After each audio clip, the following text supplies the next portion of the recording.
membuka acara webinar kita pagi hari ini. Assalamualaikum warahmatullahi wabarakatuh. Selamat pagi bagi semua peserta sekalian. Salam sehat dan sejahtera bagi kita semua. Perkenalkan saya dengan Dr. Katie, yang sudah disampaikan juga oleh MC yang akan menjadi moderator di webinar kita kali ini, di mana terdapat 4 sesi nanti. Mudah-mudahan nanti semuanya bisa mengikuti sampai selesai dan mendapatkan banyak manfaat dari webinar kita pagi hari ini. Untuk ini kita kan sudah ketahui bahwa di pagi hari ini webinar kita terkait dengan Mpox ya, atau Monkeypox Update. Untuk sesi pertama, di mana nanti kita akan disampaikan oleh speaker kita ya, yaitu Dr. Muhlis, spesialis dermatovenerologi estetika, subspesialis venerologi konsultan, MKes Fins TV, di mana akan menyampaikan terkait dengan Mpox Update, Clinical Management and Vaccine Safety. Dan sebelum kita mulai, kita bisa lihat di sini terkait dengan CV beliau, di mana beliau ini telah menyelesaikan untuk spesialisasi kulit dan kelaminnya di FK Universitas Hasanuddin Makassar, kemudian S3 ilmu kedokterannya di FK Universitas Hasanuddin Makassar juga, dan subspesialisasi venerologi KDPI di tahun 2024 ini. Untuk pengalaman kerjanya, beliau masih menjadi staf dosen Departemen Ilmu Kesehatan Kulit dan Kelamin di FK Unhas, dan juga bekerja di beberapa rumah sakit, yaitu di Rumah Sakit Hermina Makassar dan Bayangkara Makassar, dan juga di Benings Klinik nih. Ya, baik. Selamat pagi, Dr. Muhlis. Selamat datang. Kita untuk mempersingkat waktu, Dok, mungkin bisa langsung dimulai saja pemaparan materinya. Waktu dan tempat kami persilahkan. Baik, terima kasih Dr. Katie sebagai moderator pada kesempatan hari ini.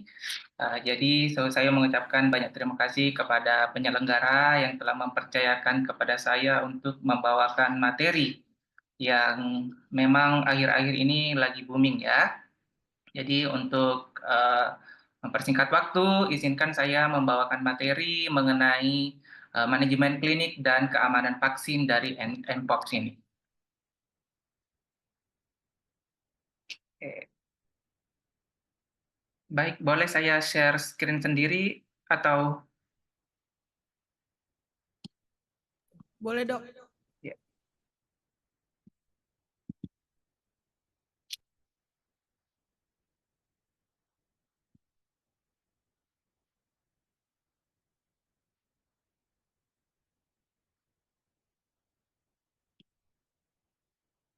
Apakah sudah terlihat?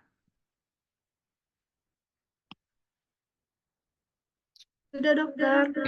Oke, baik. Jadi pada pagi hari ini saya akan membawakan materi mengenai manajemen klinik dan keamanan vaksin dari Mpox.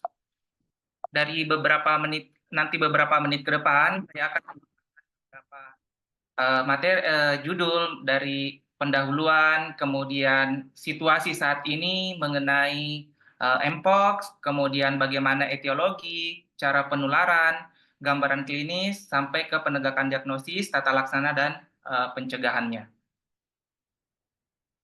Nah, kita lihat dulu bahwa sebenarnya Mpox ini, atau dulunya kita kenal sebagai Monkeypox, ini sebenarnya penyakit yang sudah lama, yang ditemukan di negara Denmark pada tahun 1958. Nah, pada saat itu ditemukan pada binatang percobaan, yaitu kera.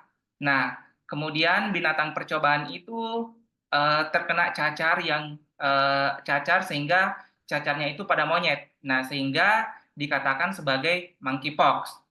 Nah, kemudian seiring berjalannya waktu, kemudian kasus pada manusia ditemukan pada tahun 1970. Nah, ini gejalanya sangat mirip dengan kasus smallpox. Nah, di akhir-akhir tahun ini, yaitu tepatnya pada tahun 2002, ini kasusnya meningkat sehingga menjadi perhatian kesehatan masyarakat global, termasuk di WHO pada tahun 2022, tepatnya di bulan Juli, ini mengumumkan Mpox ini sebagai kedaruratan kesehatan masyarakat yang menjadi masalah atau yang meresahkan dunia. Nah, kemudian di Indonesia, dilaporkan satu kasus yang terkonfirmasi tepatnya pada tanggal 20 Agustus tahun 2022.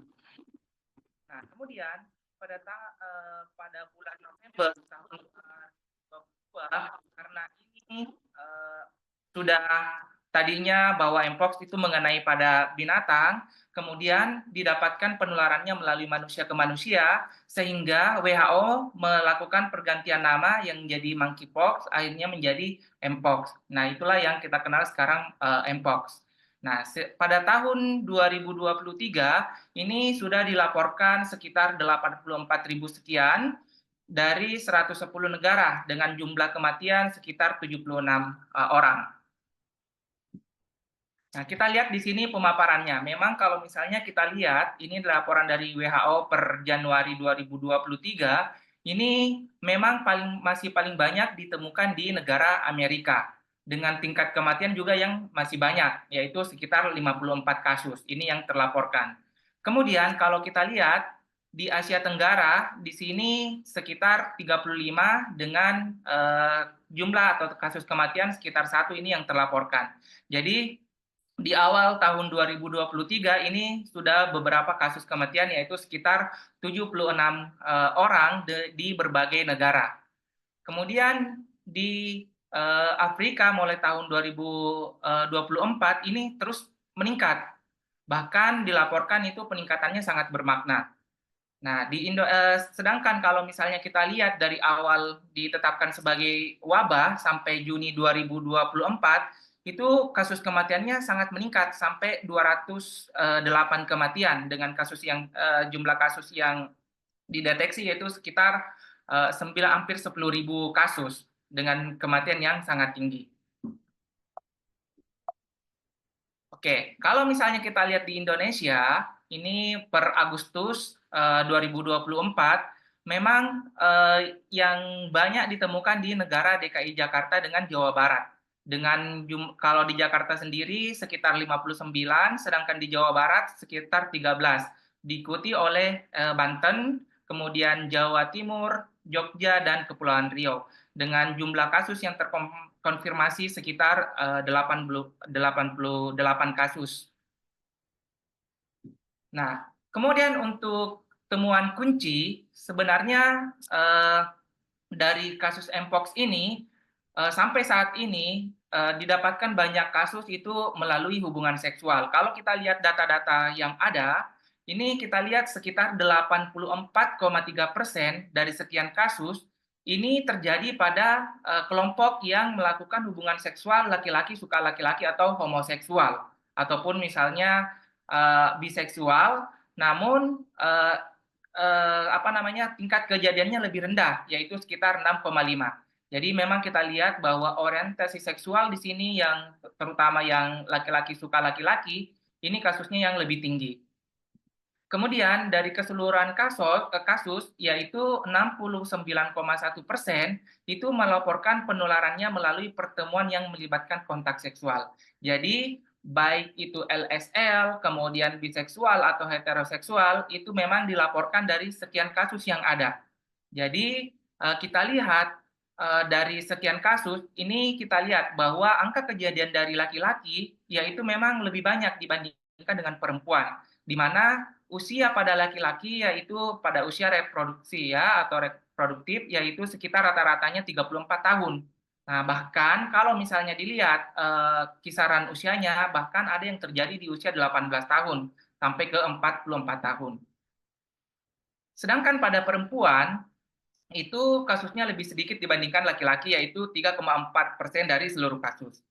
Di mana 88% itu terjadi maksudnya didapatkan pada perempuan yang melakukan seksual secara heteroseksual.